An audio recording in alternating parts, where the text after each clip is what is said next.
欢迎电视机前的观众朋友走进天津卫视的大型情感节目《爱情保卫战》。接下来我们来看看今天请到的几位情感导师是谁。他们是情感导师莎娜老师，欢迎莎娜老师；情感导师严品红老师，欢迎严老师；情感导师曲卫老师，欢迎曲老师；情感导师周小鹏老师，欢迎小鹏老师。来了解一下今天第一对嘉宾的基本情况，各位请看。我们都在一起这么久了，我觉得自己已经离不开他了。之前说分手也是因为我说习惯了，觉得他不会离开我，但是现在他居然真的要跟我分手。刚开始我觉得她是个开朗热情的女孩，但交往之后我觉得她特别任性，而且脾气特别大，总是拿我当出气筒，一言不合就提出分手。现在他已经1个多月没有理我了，我很着急，我希望通过这个节目挽回我们的感情。以前我觉得我是个男人，要多包容他，但人的忍辱限度是有限的，他总是这样伤害我的心，真的让我无法接受。让我们有请这对情侣，有请。小雷，23岁，来自贵州学生；小袁，22岁，来自贵州学生。有请。主持人好。欢迎两位年轻人哈。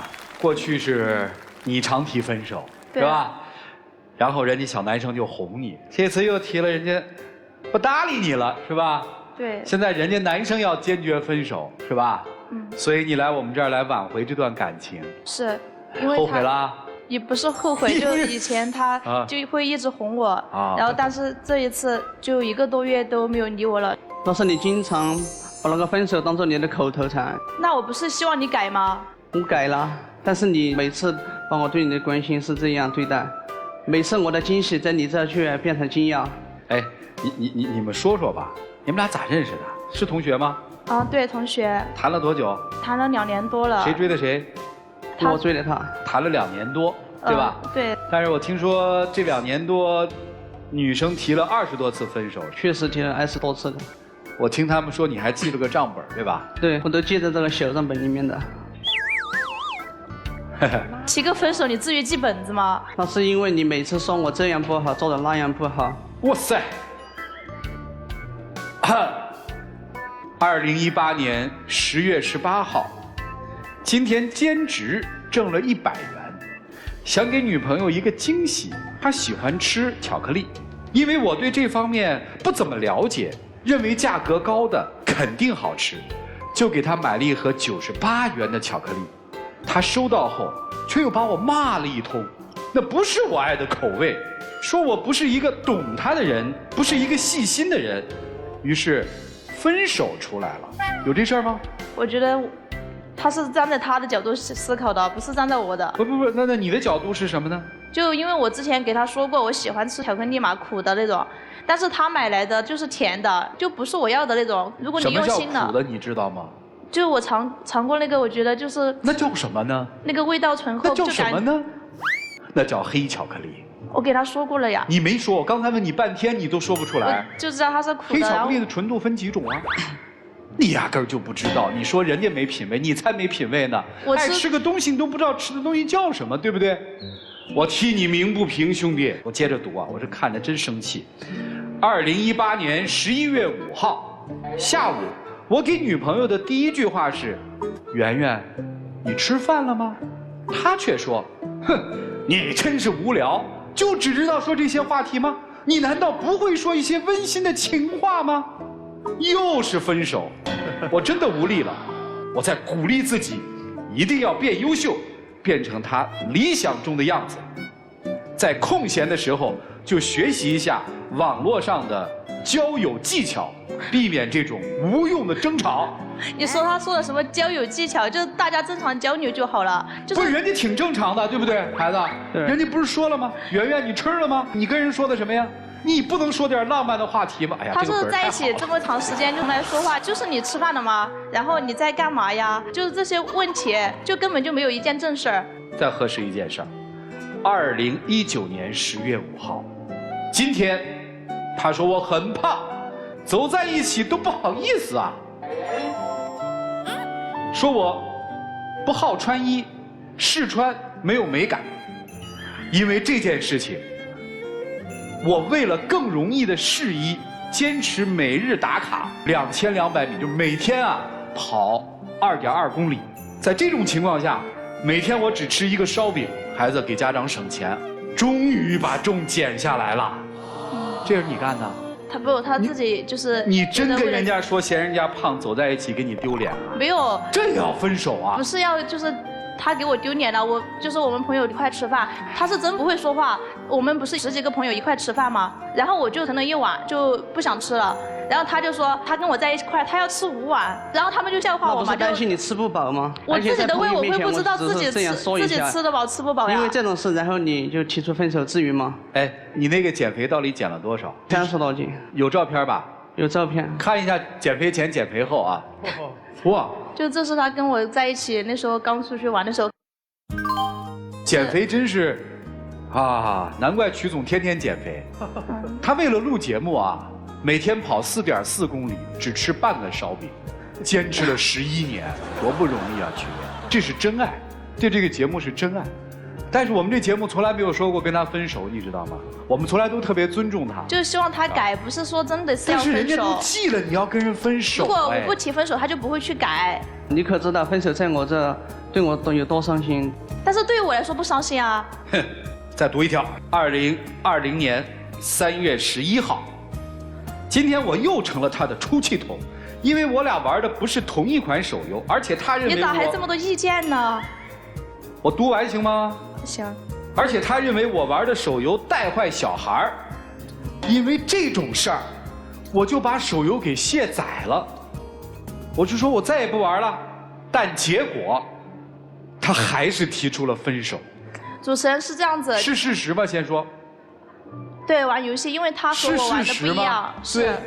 那你人家都卸载了，你干嘛还跟人分手呢？他就一直没有理我，我哪知道他卸没卸载？我真替你冤枉啊！主持人是这样子，可不可以让我说一下他这事情？就说呗。你说咱俩玩的不是一个游戏是吧？我还为了你去学你的那个游戏，然后我学没有办法，我学了我晕头转向，我学不会呀。那你叫你跟我打我这个游戏不行吗？打游戏本来就是放松的，你叫我去学你打游戏就是浪费时间。那你带着我弟弟，还2个人一块打，大人看见我弟弟玩，然后就觉得是你带坏小朋友。那还不是因为和他弄好关系？就主要是每一次被大人抓到他在玩游戏，都是跟你在一块儿。而且我叫他打游戏，是因为他把那个作业做好了，然后我才叫他做。小朋友他说他做好了就做好了。对啊，我挺相信。他本来就爱玩。哎。就是我怎么做，你都说错，对吧？行了，我支持你了。你哪里说什么错误？我觉得。就比如说上次买蛋糕的时候，拿着，先不跟他吵。我先问一下，觉得这个女生在这个层面做的过分的老师，请举一下手。过分是过分，我觉得她对自己也很过分。啊，就是过分，我们都觉得你过分啊。给你出气了吧？下面好好听啊。不是你老师，你们这样子，他就是精神抖擞，然后就觉得有人给他撑腰，然后就是可以这样子。但我怎么觉得他那不然呢？就比如说我给他买了个蛋糕吧，我1个星期之前就打算给他买什么，然后就思考着，然后就给他买一个蛋糕。我本以为是惊喜，可是在他那里呢就变成了惊吓。咋了？为啥？你看，就本来我生日是挺高兴的是吧？那天晚上，然后我就是做兼职，然后奶茶店下班就已经11点半多了，然后回到寝室还要那个做作业嘛，就2点多钟才睡觉，一大早8点多钟就叫我起，那个瞌睡就全部都没有了。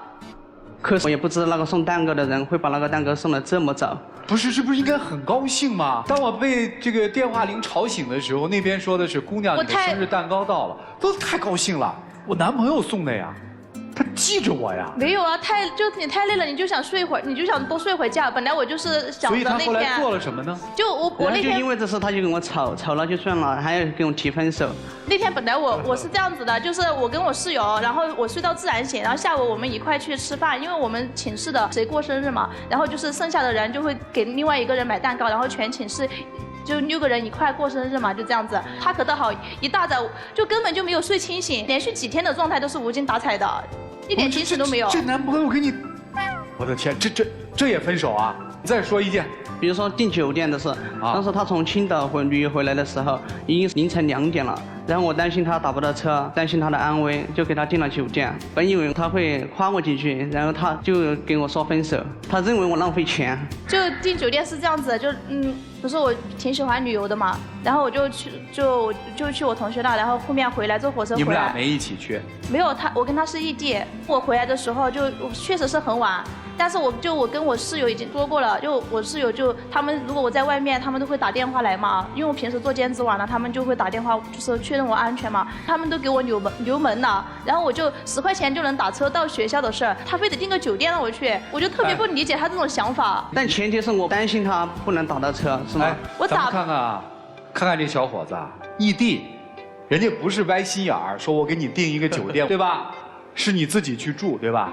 但是我怕你出危险，我给你火车站或者什么交通工具旁边订了间酒店，你在那儿去休息晚上，第2天，我长得很感动吗？我长得这么彪悍，需要保护吗？难道我每次的关心都是多余的吗？就有时候确实挺多余的。好吧，哎，你这次是怎么想明白了，坚决要分手？就是他这2年多来，他经常拿我当出气筒，我坚持不下去了。就如果我不提分手，他就根本不会改。难道你一定要提分手吗？你用一下其他的词不可以吗？强调一下这个重要性，然后我就会改。我强调重要性，你改过吗？但下次还会再犯。你觉得他对你好吗？就因为我觉得他对我好，所以我才就不想就挺难受的，然后就你2年多提了20多次分手，这么算起来，平均每个月都要分手1次。我们梳理一下这男孩啊，专一对吗？老实对吗？本分对吗？他唯一的不好就是不够帅气，现在他也减肥了，也帅气了，人减下来了。对，我觉得挺。那人家找你干嘛呢？对呀，就你又彪悍，你自己说了，你又彪悍，他有没有权利找其他女生？每个人都有呀。每个人都有对吧？听见了啊？你有找其他女生的权利，前提是先分手。你听听老师们怎么看你们段情感关系了。女生肯定有她自己的委屈，我了解啊。你不了解，要不我感觉主持人你都是站在他那个角度，他现在就是。废话，谁要跟人和呀？他要分手，你要求和，我说你是对的，他不跑了吗？你这脑子是什么回路啊？你琢磨琢磨。反应过来我。哎呦，真急人！来，一起进入丘比特问卷。你真的就是欠分手的这一类女生，你太让人生气了。他给你买错巧克力，姑娘，生你养你的父母都不一定知道你喜欢吃什么口味的巧克力。他跟你认识多长时间，就一定要知道你吃那个牌子、那个口味。如果记错了，不小心买错了就分手，你觉得这讲道理吗？还有一点，你说你觉得他的关心是多余的。当一个人对你的关心都是多余的，那不是关心多余，是他这个人多余。咱放过他吧，他就是这样一个榆木疙瘩，他就是一个直男，他不懂你的欢喜，不懂你的悲哀，他不明白你爱吃什么味的巧克力，他什么都不懂你，所以这个男人不适合你。你去找一个适合你的，能宠对了，能把你宠得像公主一样的男生，您去找。最后我送给你一些话，男生，100依100顺的爱注定伴随伤害。一段感情，我们就像商品上的货架一样，当供大于求的时候，就不值钱了。为什么他会有今天这样？因为每一次分手，不只是他在说，你也在应和。分手这2个字既然对你那么重要，那么伤你的心，你为什么不掉头就走？所以，一个愿打，一个愿挨。我们替你觉得不值，替你觉得生气，可是甘愿被欺负的是你自己。所以我希望你以后再遇到一个爱的人，不要事事言听计从。如果要是以这样的方式来对待爱人的话，最后你会把他宠到没边儿。谢谢。好，谢谢莎娜老师。来，严老师。我看是分不了手。女生，我想说的是什么呢？你还真不是说不需要他，不需要爱情，你真的是太需要了，你真的是太渴望被关注、被宠爱了。巧克力是甜的还是不甜？自己爱吃什么口味儿，自己可以买。男朋友买的对还是错，那是他的心意。自己从外地旅游回来，夜深了，是回宿舍还是去酒店，自己做决定，而不是男朋友订的酒店，你去跟他生气。有些时候，有些事情，自己怎么舒服怎么来，不要寄希望于爱情。对，我就因为自己已经把后面的事情都已经安排好了，就他们都知道了，他还要给我寄。你先停，你回去看播出啊！你现在不要跟我犟嘴。这个就是你太需要一个人去懂你所想。其实我们没有那么多的需求，生活中，当你把生活看得相对简单一点的时候，爱情就顺流了。你的眼泪其实现在一点都不值钱。因为在你无数次的分手的这种情绪背后，你今天在这个男孩心中的那个位置已经不如以前那么高了。因为你的需求太多，你需要他改变的太多，他无力承受。你的现状，请你清晰理智的面对，他已经扛不动了。如果你继续对他的需求是你必须这样，必须那样，那么这个人会离你越来越远，因为那是你的需求，不是他的。没有一个人能做另外一个人肚子里边的虫。时时刻刻知道你想要的是什么，既要宠你，还要按你的方式宠你，没有这样的人。如果他变成了一个特别会甜言蜜语、特别体贴你、特别有方法方式、特别有套路，不再是直男，是个暖男，特别甜蜜的时候，那还是他吗？你去想这个问题。真的，你所有的要求他都做到以后，他还是不是那个你喜欢的他？你想清楚这个问题，我觉得你所有的矛盾、所有的问题都可以迎刃而解。谢谢。谢谢品红老师。徐总，我觉得他们真是应该早点分手。爱说分手的女生其实有两种，一种是假的，一种是真的。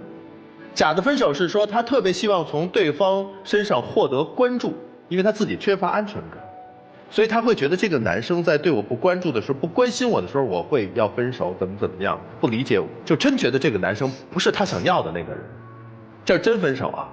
就觉得怎么改造你？哎呀，你怎么也不对我的胃口。两者，女生是前者，真分手。你是真的看不上，你是真的不觉得他是你那个应该去想象当中那个男人，只不过呢，这个男人对你是无原则的好，一直惯着你，宠着你，你把宠跟爱搞错了，你爱不上这个男生，你顶多是被他感动，所以你每次你要说出分手，他如果认可了，其实是可以分的，只不过你不习惯了。他为什么2年20多次都能忍了，这次为什么不能忍了？你是不习惯这种感受，而不是真的不能没有。你是真的不在乎他，你真的是可以跟他分手。但现在你到这个舞台来，就是要问他，你为什么同意跟我分手？明明每次说分手的是我呀，主动权在我这儿，你凭什么呀？对不对？现在你只是不习惯这种感受，但是你真的不爱这个男孩，明白吗？你只是爱他对你那种好、这种感受而已，你一定要认清楚了，否则其实内心难受的还是你。男生呢，你也不爱这个女孩，你其实盲目的做出了很多动作，但是所有这些动作的一个前提是你懒得去思考，你懒得去了解这个女生。如果你真心爱这个女生的话，你一定会从20多次分手当中吸取教训，知道这个女生要什么，不要什么。我问一下，你为什么要记这个账本？目的是什么？目的就是把他对我说的那些不好改变过来。你是在给自己看一种形式，又在拘泥于形式。我为你订蛋糕，我给你买巧克力，我为你订酒店，全是你的动作。我写账本让自己记住我什么时候是错的，但是你压根儿就没有真正去思考这个女生要的是什么，而且你没有用心思考这段感情带给你什么。他这种分手是你惯出来的，对吧？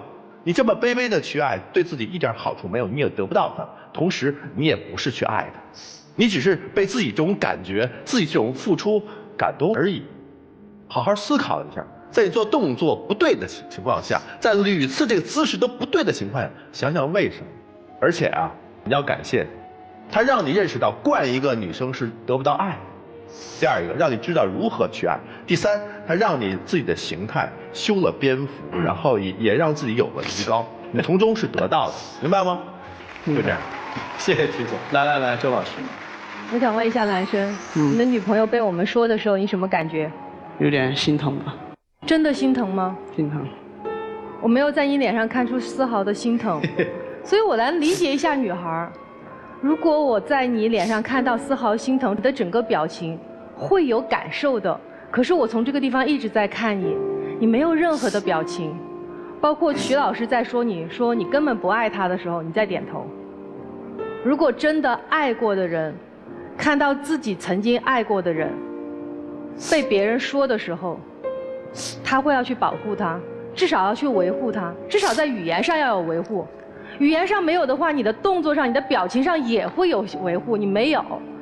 所以我在想，女孩一直在说，她希望你能变成她想要的，是不是她一直觉得你其实真的没有真的用心去对过她，对过你的感情？我觉得曲老师刚刚说有一句话很对，你只在想用你自己想要的好去对她，可是你并不知道她想要的好到底是什么。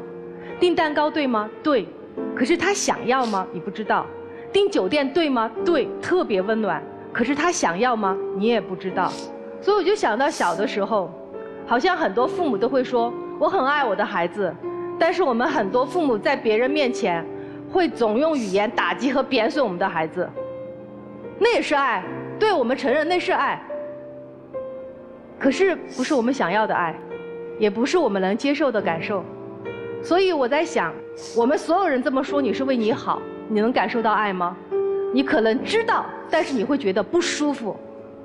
爱情是要舒服的，谈恋爱是要感觉舒服的，两人开心在一起。可是你让他不舒服，同样他也让你不舒服，你们谈了恋爱谈来干嘛呀？好的爱情一定有一个最基本的3个字：看得起。我看得起他，所以我想跟他在一起，不管他有优点还是缺点，不管他长得胖还是长得瘦，我看得起，我要跟他在一起。但我看不起他，我就会处处打击他，不管在我朋友面前还是在他面前，我会打击他。所以同样对男生来讲也是一样的，如果我真的看得起我的女朋友，我会去问她想要什么，我会了解她。没有情侣天生就了解对方，我不知道她喜欢吃什么口味的巧克力，我问一句嘛，没关系的，问一句嘛。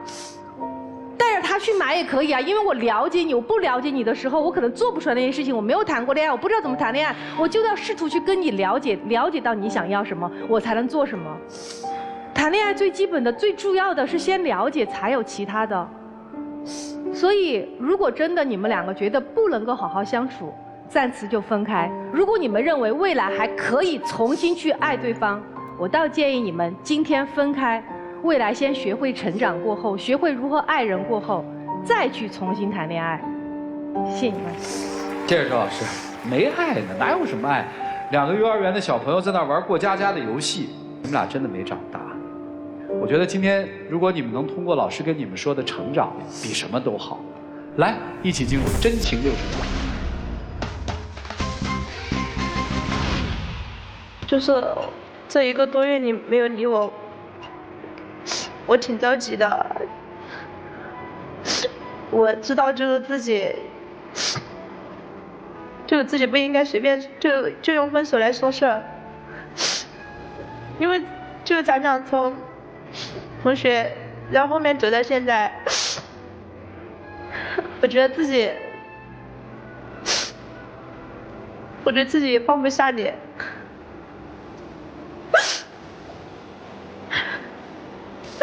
我开始问自己，然后就为什么要答应跟你在一起？我觉得也是因为就喜欢你的那种专注。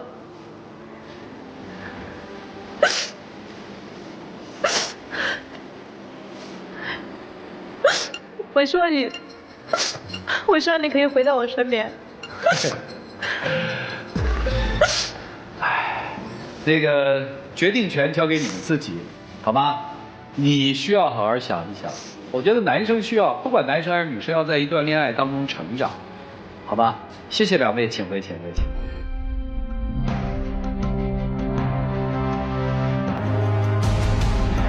哎，来，请关门。本节目唯一的官方报名热线是0223606301，有情感困惑的观众朋友可以来电报名，不收取任何的费用，小心被骗。来，我们看看这对年轻人自己的选择是怎样的，请开门。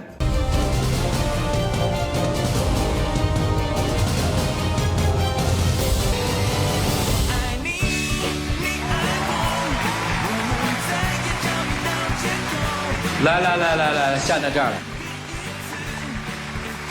接下来我们一起来见证属于这对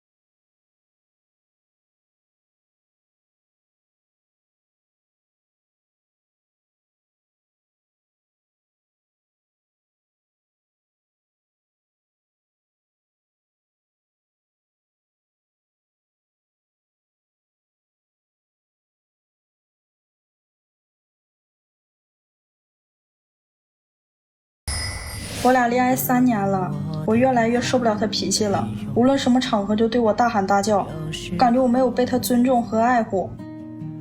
我跟他在一起越来越累，一天天老没事找事。平时还特别小心眼，鸡毛蒜皮小事就生气吃醋，还总是撒谎，对我有所隐瞒，让我心里没有安全感。他控制欲太强，什么事都可他来，他做什么都行，我做什么都不行，他管的太多了。跟他这样在一起，我实在太累了。有请这对情侣，有请。小徐25岁，来自黑龙江，房产经纪，有请小徐。小李23岁，来自黑龙江，房产经纪，有请小李。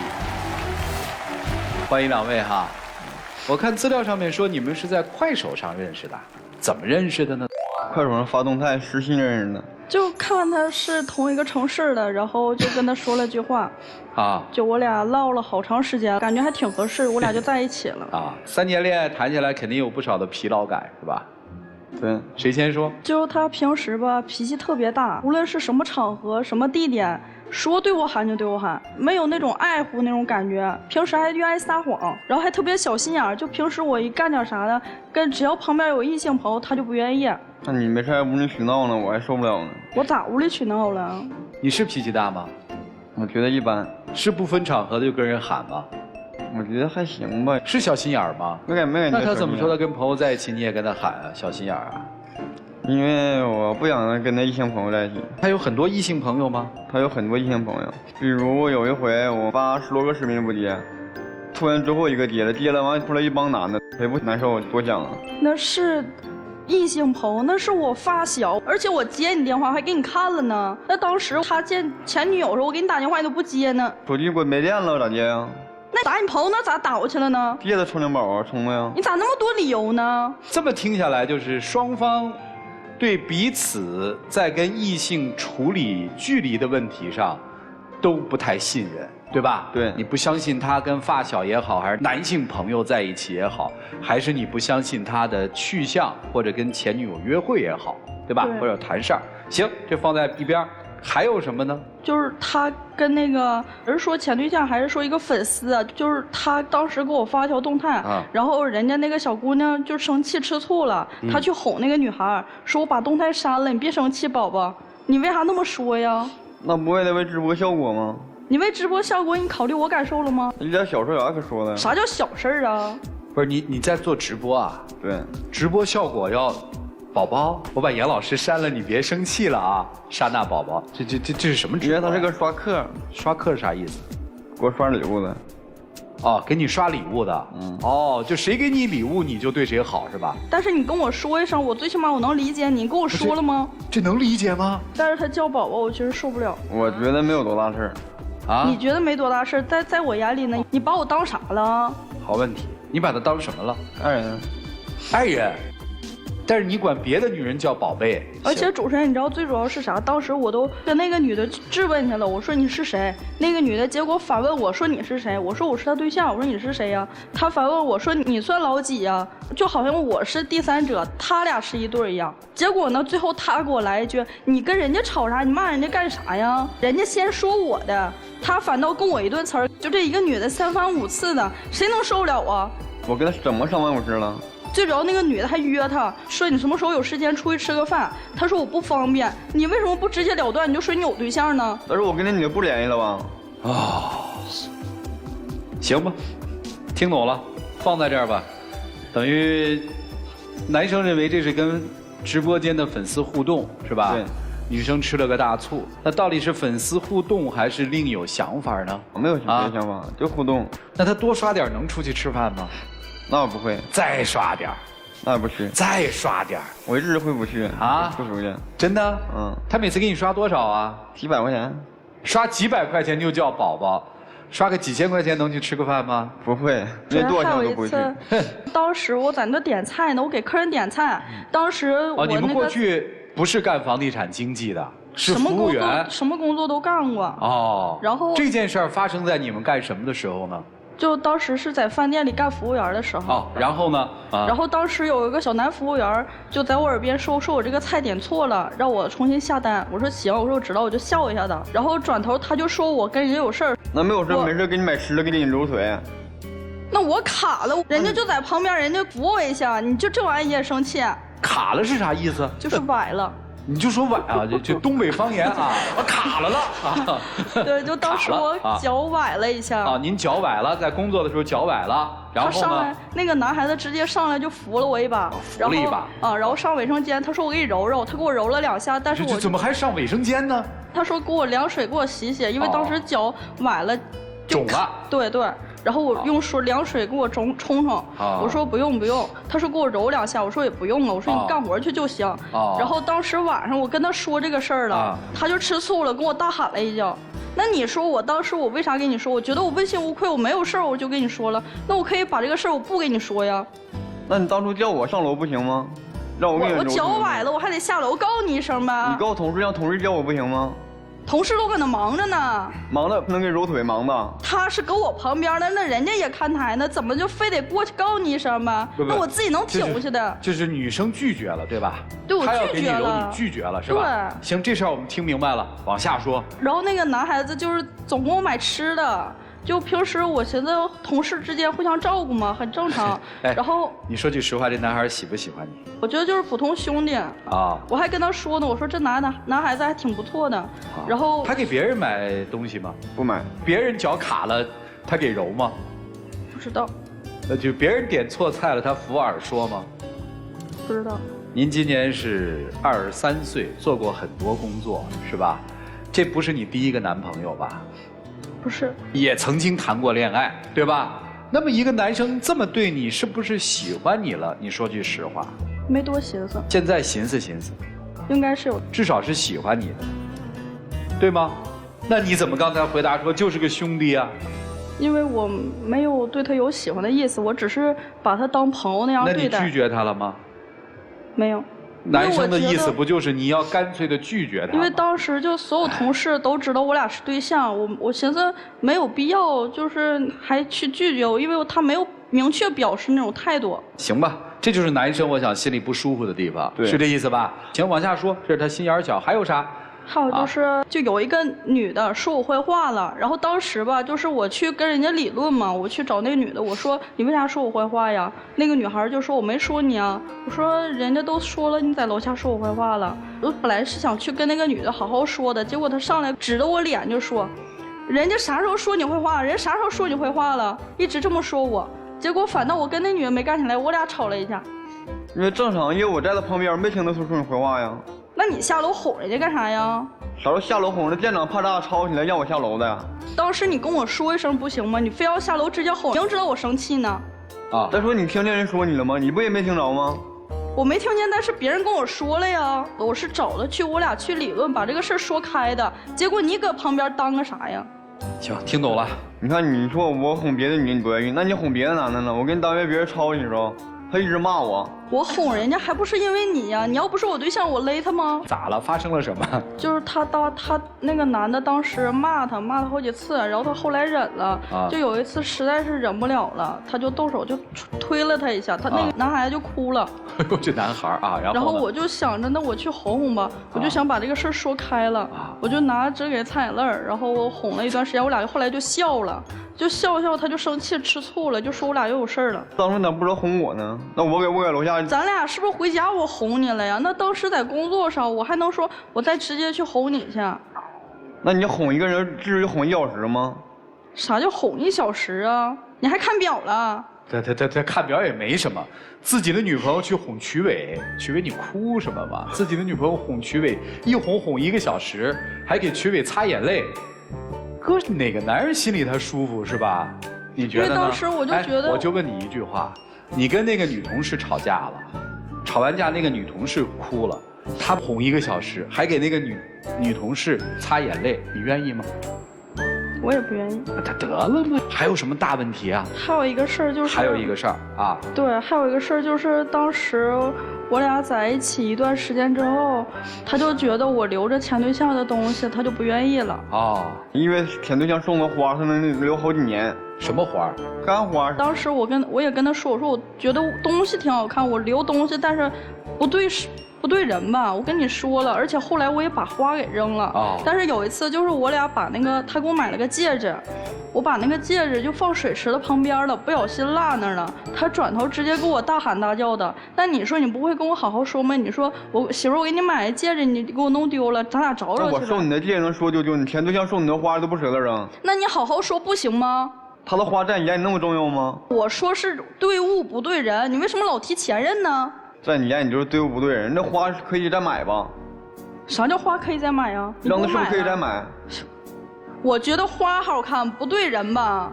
我是不是已经说得很明显？当时我已经给你扔了，那为啥我问你那个戒指的事，你能不能不要挑拨说这个事儿啊？当时我也不是故意的，他转头跟我大喊大叫的，还不愿意了，他朋友都拦着他，上去推了我一下子。因为我觉得戒指比你前对象送的花都珍贵。你这话说真逗，我真想笑。有一句广告语叫"没有买卖就没有伤害"，放到他们这儿就变成了"没有对比就没有伤害"。哎，我就觉得特别奇怪了哈，就男生的思维特别像一个女生哎，就你发现他们吵架的模式，男生的模式是一个女孩思维的一个方式和方向，就这件事情他用的是联想法。女生倒像一个男生，每回我都是，就每回都依着他，所以你们俩今天来这儿干嘛呢？就是想让他改毛病，因为他小心眼儿，脾气还大。你觉得你脾气大吗？我觉得脾气不大。他脾气大哈？因为他老没事找事啊。他对你好吗？那还行吧。我没对你好过，你说那话说的，跟你在一块3年白处了呗。你们俩日常生活里就这样抬杠，抬了3年，几乎在天天吵，天天怼。啊，对，你们都怼了3年了，这不就是个模式了吗？挺好的呀，来我们这儿干嘛呀？就想让他改变啊。这个看起来都是鸡毛蒜皮的生活琐事，但是在这个琐事的背后折射出来了2个人在互动关系上，在性格上，在对生活和爱情的理解上，各自有各自的想法。所以在这些琐事的背后，到底藏着一些什么呢？我们听听老师们的分析，一起进入丘比特问卷。2个人都是互相的镜子，你们不觉得吗？我帮你们总结一下啊，女方是你会男发小，男方就我见前女友；女方呢是我有揉腿男同事，男方呢就是我有刷客女粉丝。反正你俩都是对着来的。男生，你如果把对其他女孩子的好分给他一半，就没这么多事儿了。女生也一样。如果你把对其他男同事的关心和关爱分给他一半，也没这些事儿了。彼此都是一模一样的半斤八两，在这个男女边界意识上非常模糊。美其名曰是因为吃醋，可是吃醋的本心在恋爱当中是什么意思？如果我为一个人吃醋，那被吃醋那个人应该是欣喜若狂，或者是非常感动，因为你在乎我。吃醋的本意是因为爱呀。所以你们就拿吃醋当挡箭牌啊！我就是，其实说白了是什么？就是占有欲和控制欲。2个人都希望对方去改变。女生，你说你希望他改变，我告诉你他改不了。为什么？因为你自己不改。你觉得你自己身上有问题吗？觉得没有问题。没有问题是吧？他也这么认为。所以你们2个人就僵持下去了。我们如果想要让另外一半改变的话，首先自己要先想一想，我身上的问题我能不能改得了？如果你改不了的话，就没有权利去要求对方。看到对方身上不好的时候，其实往往折射的是你自己身上的问题。如果你希望他来改变这个问题，那你先改变试试看。好，谢谢莎娜老师。品红老师，你们的恋爱都谈成了独角戏啊！男生，你想想，为什么有女朋友却要和自己所谓的粉丝那么私密的聊天，还叫人宝宝？你心里的爱，对这个女生的爱，真的那么足吗？真的那么浓吗？有很多人会有疑问说，哎，为什么有了男朋友或者女朋友，还会分出心跟别人异性聊天？答案其实特别简单，也许不够爱，也许爱的疲惫了，这个你自己要去审视自己。慢慢的觉得这个女生不是我心中最爱的人了，所以我很多精力要和别人聊天。慢慢的觉得在这段感情中，我很累了，我需要新鲜的刺激。你对号入座是哪种？如果真觉得不够爱了，那你要告诉他，也要告诉自己。如果是觉得累了，那你要想想，这么年轻这么短的爱情就疲惫不堪，这段爱情何去何从？我觉得你们根本不是谈说要对方改变的时候，你们真的需要静下来想一想，自己在这场情感当中，我现在该往哪里走？如果要前进，就需要调整；如果觉得不行了，那咱就歇歇脚。女生也一样，你难道不知道一个男生跟你伏耳离那么近说话，想要跟你揉脚，对你有好感吗？你知道的，你不是边界不清，你是其实挺享受这种感觉的。哎，你看，有一个男生，他还对我挺好的，我还是有魅力的。我在我的男朋友那儿没有价值感，他每天对我大嚷大叫。没有那种想法，因为当时我没太多想，因为就正常同事。你是因为没有多想啊，但为什么这个男生有机会想去给你揉脚，给你送礼物、送吃的，会跟你那么近的说话？因为你散发了信号，也许你自己都不知道。所以其实你对这份感情心中很多不满意，也想通过外在的方式来让自己觉得我还是有价值感的。我真的觉得一段爱情当中，如果两个人都觉得自己在对方心中没有价值感，希望从外在的力量当中感受到自己，那这个感情还有什么价值呢？所以你也别哭了，好好想一想，究竟还爱不爱他？所以不是说要改变的问题哦，我觉得你们真的要好好考虑一下这段情感的分量，心中爱的分量。如果真的不够了，可以歇一歇，考虑清楚了再前行吧。谢谢叶老师。来，齐总。我觉得其实他们现在还是互相爱，只不过呢就不知道怎么才能更好的去爱对方。和睦相处的前提一定是相处的不累，至少是舒服的。但你们现在都在用让对方很累很疲惫的方式对待对方。男生是小心眼儿，但女生心眼儿有点太大了。你们做出的所谓大心眼儿或者小心眼儿的行为，效果是等同的。我就在想象，你们同样，对方和外人发生了矛盾，你们的处理方式是截然相反。他是当着对方的面指责你，对不对？其实这是一种解决问题的方式，只不过他用的过激了，小心眼儿的方式，没有考虑到你的感受。同样呢，你用很温柔的方式去劝对方，1个多小时又为人擦眼泪，然后最终哈哈大笑出来，结果你认为是好的，但是对他是一种伤害，不在乎他的感受。所以说你的心眼不能太大呀，大到不知道跟异性保持距离。你其实应该把你的心放小一点，向他学一学，对不对？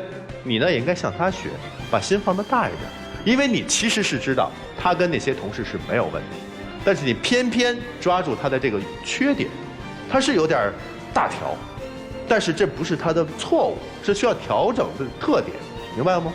明白了。我相信你开始看着他的时候也是看着他的大条吧，对人诚恳，对人热情，但是呢，在爱情当中自私是肯定的，但不能过度，你们俩都调一调，调节心态，就这样。谢谢曲总。小鹏老师，我想问一下，你们两个想过要结婚吗？还没有。女生想过吗？也就是你们谈了3年恋爱，一个25岁，一个23岁，你们从来没有想过结婚这件事情。我最近一直在看《30而已》那部剧，剧里边有一个男人，所有人都特别讨厌，叫许幻山。他在剧里边一个最讨厌的行为，就是他出去出差的时候，跟他的合作伙伴林有有作为一个年轻女生，舔了许幻山的冰激凌，许幻山接着把它吃了。所以大家会认为，能够随便的跟异性暧昧的男人，一定最终会背叛他的家人。其实同样跟你也一样啊，你明明知道那个男生要靠近你，他肯定是想帮你揉腿，你在他要去揉的时候你没有拒绝，你不仅没有拒绝，你最重要的是你还把这件事情告诉给你的男朋友。你明明知道这件事情肯定会吵架，但是你却偏偏说，你说的时候你在想什么？我刺激你一下，因为你平时总让我不爽，你不是总跟其他女生暧昧不清吗？我也告诉给你，我也让你不爽，所以你心里到底有没有爱他？这就是刚才我问你那个问题，你好好思考一下，有没有想过要结婚？一个但凡想过要结婚的人，他心里总会有一点怕，我害怕让对方不舒服了，我害怕我们的关系相处不好，我害怕我们走不进婚姻，所以我害怕，我肯定不敢说，我也不敢做。其实同样对于男生来讲也是一样的。就我想过跟他结婚，但是他的脾气太大，我受不了，我怕以后我俩结婚以后不幸福。你这么相处，你们肯定不会幸福。所以我想让他改，我也想改。所以其实我想问男生，你怕他伤心吗？你怕他伤心，那你在网络上直播的时候，你去叫别人宝宝为了要钱，你为了要钱，你宁愿跟别人在那儿谄媚，为什么呢？因为我不担心家人难过呀，我心里边钱看得比我家人的感受更重要。家人和钱之间，你宁愿选择钱，你也不愿意选择家人的感受，所以你心里是没有怕的，所以你也不爱他。你们不怕对方担心，你们也不害怕对方伤心难过，你们要的就是我让你难过更爽。如果真的不爱，好好说不爱；如果真的没考虑跟对方结婚，那你就告诉给对方，不要耽误彼此的时间。这我倒觉得你们是对你们的爱情最好的一次完结和承诺。不爱就不爱，爱了就认真爱下去。谢谢周老师啊，不想交往，或者觉得交往累了，就分开吧。如果你们还想好好交往，你们就用热情去拥抱生活，别天天自己两个人在这儿鸡零狗碎。接下来一起进入真情热水凉。我之前就感觉你跟我在一起的时候，我感觉你挺多优点的，就平时挺有信心的。然后刚开始给你处的时候，你也确实是哄我，但是我后来我感觉你越来越不哄我了，感觉你不爱我了。而且你现在不知道你心里有没有我，你现在缺点脾气太大了，我真的心里可能真的受不了。你对我的好我也记得，我心里留着，因为以前在我上班的时候，你每天起早上我家给我送早餐，然后上班回来咱上我家给我按摩，我也知道你的好，我都记得。我真希望你能去改变一些你这些毛病，当然我也会考虑我自己去改。可以互相改嘛。谢谢两位啊，不要勉强自己。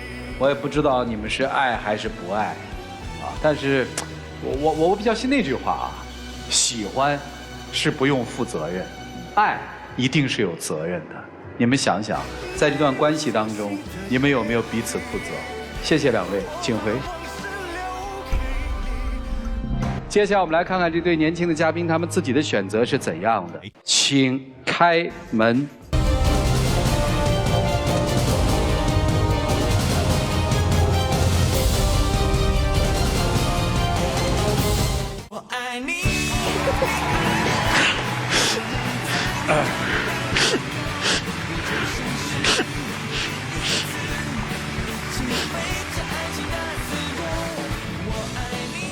来，面向老师。丫头，他改变了？没有。他都没变，他的目的也没达到，你干嘛还出来呢？你爱我吗？嗯。我觉得爱我就够了。行，人家愿意。接下来的时间留给他们，让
有网友提问说，他天天不上班，只知道玩游戏、睡觉，出去上班上个把小时就回来了。他爸妈也拿他没有办法，也不管我们，随便我们怎么样。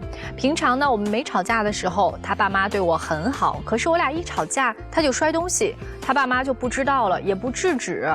我俩孩子4岁了，天天看见爸爸就哭。我也不知道这日子该怎么过了。夫妻之间的问题呢，千万不要寄希望于他的父母来帮你们解决。你提到说他不上班，只知道玩游戏和睡觉，那我想问一下，经济来源从何而来呢？如果想要让他知道生活的艰辛和家庭责任，就断了他的经济来源。感谢电视机前观众朋友的收看和陪伴，我们下期节目再见，谢谢大家。